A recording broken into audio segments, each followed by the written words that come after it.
Selamat pagi Bapak Ibu Saudara sekalian, pendengar radio Suara Abdi Allah dimanapun Bapak Ibu Saudara berada. Kita akan melanjutkan pembahasan firman Tuhan. Mari kita akan berdoa sebelum kita belajar akan firman Tuhan. Bapa kami dalam surga, kami berdoa, kami mengucap syukur kepada Engkau Tuhan. Kau memimpin setiap kehidupan kami. Saat ini Tuhan, kami ingin mendengarkan firman-Mu. Berfirman-Lah dalam kehidupan kami, supaya Tuhan kami boleh belajar apa yang menjadi kehendak dan rencana-Mu. Dalam nama Tuhan Yesus Kristus kami berdoa dan mengucap syukur. Amin.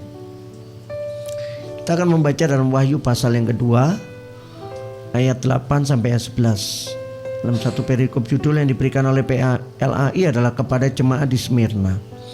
Dan tuliskanlah kepada malaikat jemaat di Smyrna, inilah firman yang yang awal dan yang akhir, yang telah mati dan hidup kembali. Aku tahu kesusahanmu dan kemiskinanmu, namun engkau kaya, dan fitnah mereka yang menyebut dirinya orang Yahudi, tetapi yang sebenarnya tidak demikian. Sebaliknya mereka adalah jemaah iblis.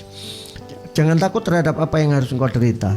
Sesungguhnya iblis akan melemparkan beberapa orang dari antaramu ke dalam penjara, supaya kamu dicobai dan kamu akan beroleh kesusahan selama 10 hari. Hendaklah engkau setia sampai mati, dan aku akan mengaruniakan kepadamu mahkota kehidupan. Siapa yang bertelinga, hendaklah ia mendengarkan apa yang dikatakan Roh kepada jemaat-jemaat. Barang siapa menang, ia tidak akan menderita oleh kematian yang kedua. Bapak Ibu Saudara sekalian, hari ini kita belajar dari Wahyu pasal yang kedua. Surat Wahyu disebut dengan surat apokaliptis, ini ditulis oleh Yohanes sebagai rasul terakhir, ya, yang hidup paling lama. Artinya dia adalah ketika semua rasul yang lain sudah meninggal, sudah mati syahid, dia masih mati tua. Dia di Pulau Patmos, ya. Di Pulau Patmos itu ketika dia dibuang, karena ketika itu dia dihukum oleh Kekaisaran Roma di dalam minyak panas, dan kemudian dia bisa lolos karena mujizat daripada Tuhan, sehingga dia dibuang di Pulau Patmos. Di Pulau Patmos itulah Yohanes menerima wahyu daripada Tuhan dan ditulis di dalam surat Wahyu.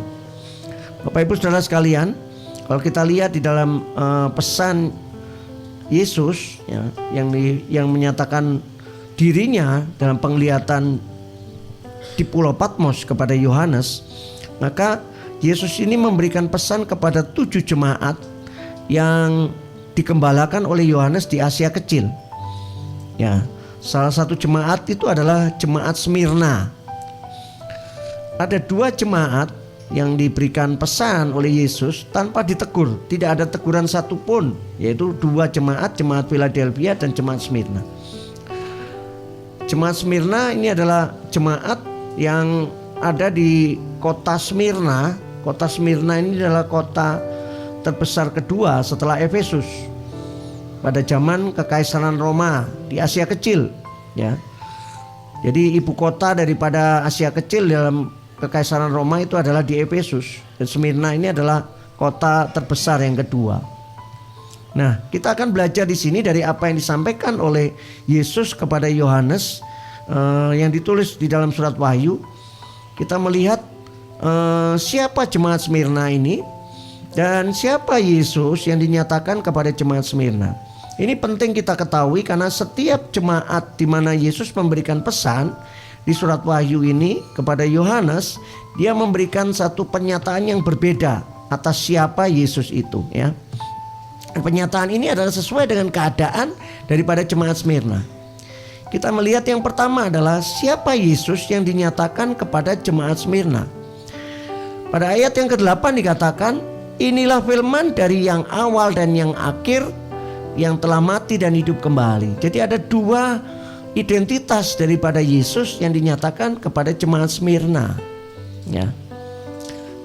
Yaitu yang pertama yang awal dan yang akhir, yang kedua adalah yang telah mati dan hidup kembali. Kenapa Yesus menyatakan dirinya adalah yang awal dan yang akhir, dan yang kedua adalah yang telah mati dan hidup kembali?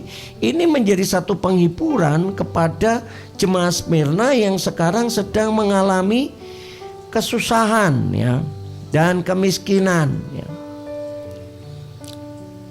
Oleh karena itu ayat 9 dikatakan, aku tahu kesusahanmu dan kemiskinanmu ya. Jadi jemaat Smyrna adalah jemaat yang mengalami kesusahan dan kemiskinan. Sangat ironis ya, atau paradok ya, keadaan daripada jemaat Smyrna dibandingkan dengan kota Smyrna.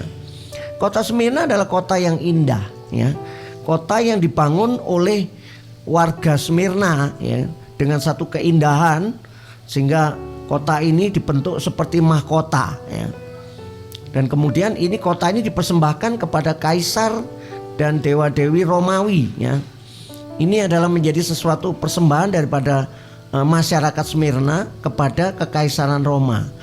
Jadi oleh karena itu ini menjadi kota yang indah, dan itu kota ini adalah kota perdagangan yang sangat maju ya, kota yang kaya.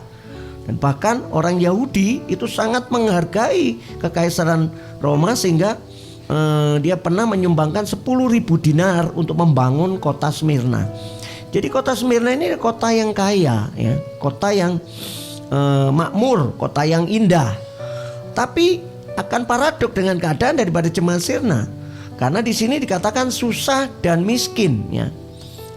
Tapi kalau kita melihat kesusahan dan kemiskinan ini ada sebab yang terjadi karena kesetiaan mereka kepada Tuhan. Oleh karena itu Tuhan menyatakan bahwa Dia adalah firman dari yang awal dan yang akhir. Kata yang awal dan yang akhir ketika dinyatakan ini di dalam surat Yohanes, ini menjadi gaya bahasa merisme. Artinya bahwa sebenarnya bukan yang penting yang awal dan yang akhir, tapi di tengah-tengahnya itu. Artinya ketika Yesus menyatakan kepada jemaat Smyrna bahwa Dia adalah yang awal dan yang akhir, Dia ini adalah Allah yang sungguh-sungguh tahu akan kesusahan dan kemiskinan mereka, dan bukan hanya tahu tapi hadir di tengah-tengah kesusahan dan kemiskinan mereka. Ya. Resim boleh berganti. Yohanes mengembalakan jemaat Smyrna di dalam 10 resim dari Kaisar Tiberius sampai Kaisar Domitianus. Karena Kaisar Domitianus kemudian memperlakukan penyembahan kepada kaisar. Tapi jemaat Smyrna sungguh-sungguh taat kepada Tuhan, dia tidak mau melakukan penyembahan kepada kaisar.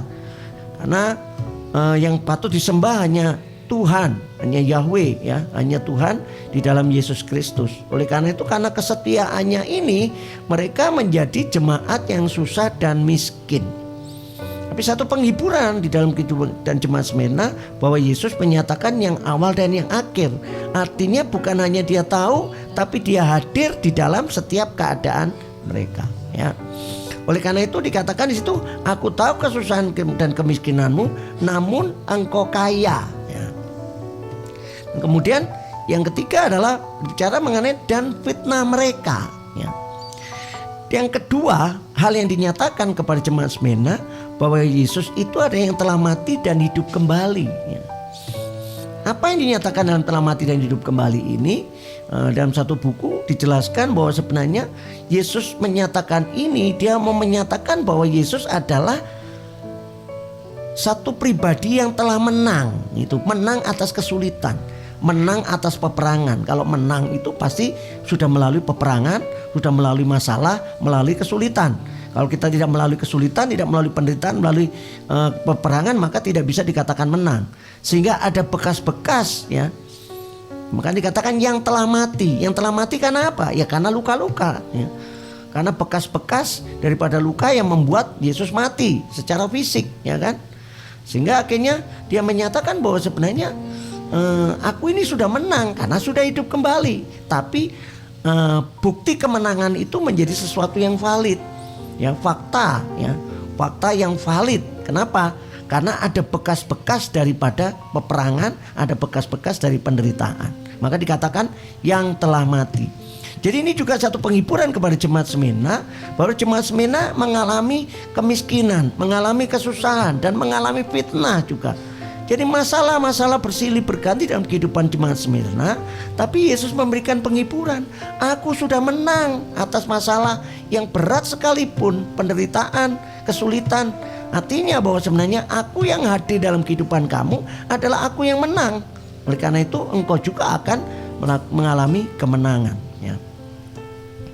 Jadi jemaat Smyrna adalah jemaat yang mengalami kesusahan, mengalami kemiskinan, tetapi dia tetap setia kepada Tuhan, setia di dalam pelayanan, setia untuk mengabdi kepada kebenaran Tuhan, ya. Oleh karena itu disebutkan di sini juga bahwa sebenarnya siapa sih yang memfitnah mereka? Yaitu menyebut dirinya orang Yahudi. Bahkan Yesus mengatakan bahwa mereka adalah jemaah iblis, ya. Dan menyatakan bahwa jemaah iblis. Kenapa? Karena yang dilakukan orang Yahudi ini adalah memfitnah dan menyebarkan hoax, hal-hal yang tidak benar, ya. Terutama mengenai cara ibadah mereka, orang-orang Kristen, ya. Ketika mereka melakukan perjamuan kudus dianggap sebagai kanibalisme karena memakan daging Yesus atau tubuh Yesus. Dan itu menjadi suatu fitnah dalam kehidupan mereka. Dan juga karena itu juga dia dilaporkan karena jemaat Kristen ini tidak mau menyembah kaisar.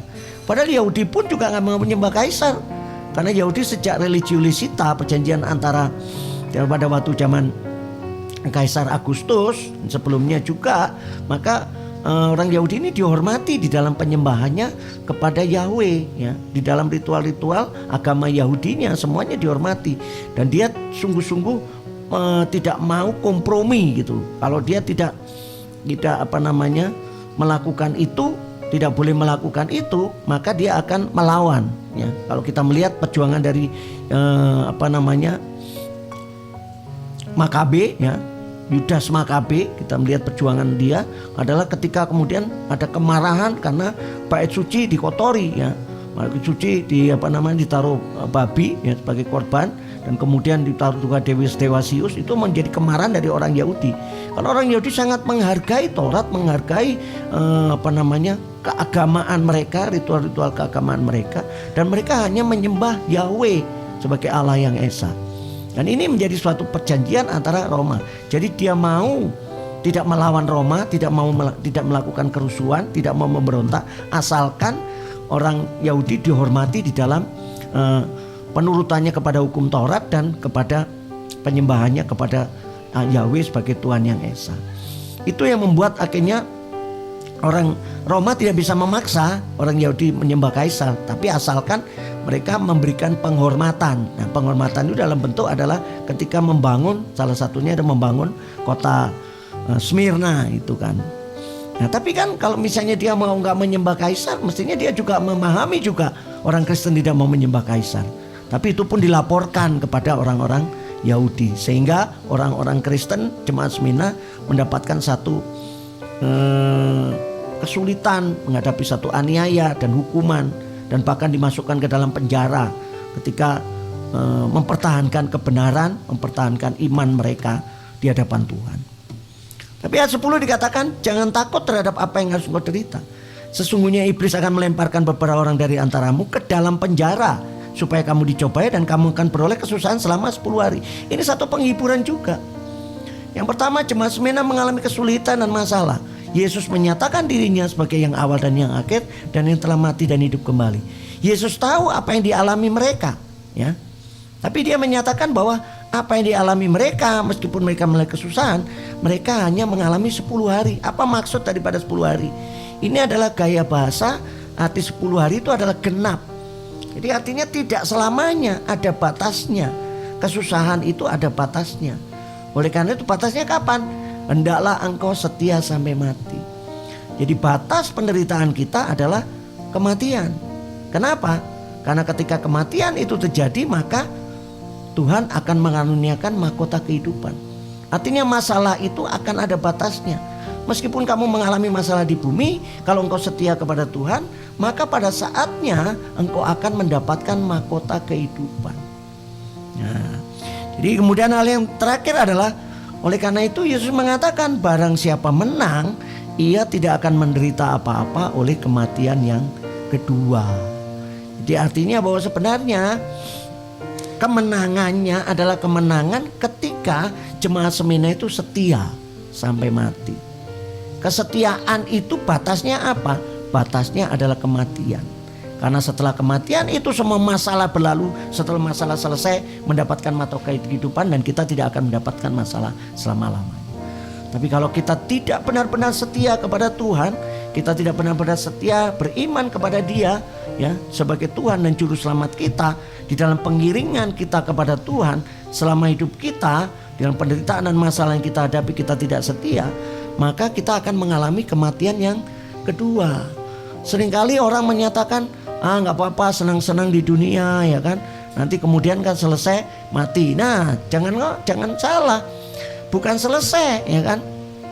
Ketika kita mengalami kenyamanan di dunia ini, secara fisik kita mengalami hal-hal yang baik ya kan, dan kita tidak mengalami penderitaan ya atas iman kita tidak bisa mempertahankan iman kita, maka pada saatnya kita mati, kita akan mengalami masalah yang kedua, yaitu kematian yang kedua. Tapi ketika kita setia di dalam Tuhan, di dalam setiap apa yang kita jalani di dalam panggilan kita, dalam pelayanan kita, keadaan apapun yang kita hadapi, kita tetap setia kepada Tuhan. Pada saat kita sudah mati, pada saat akhir daripada kesetiaan kita sudah selesai, maka kita dipanggil oleh Tuhan, maka kita akan mendapatkan satu kehidupan yang kekal, bukan kematian yang kedua.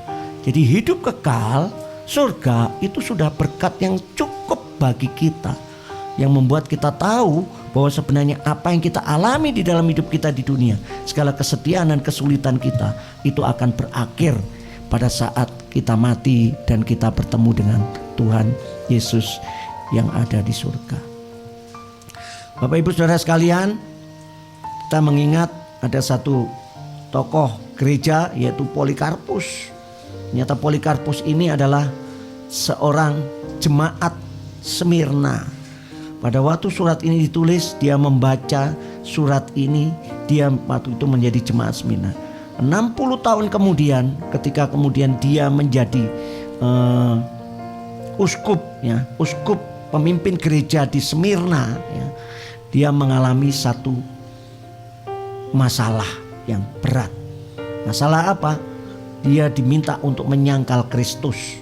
Kalau dia tidak menyangkal Kristus dan tidak mau menyembah kaisar, maka dia akan menghadapi kematian, penghukuman kematian.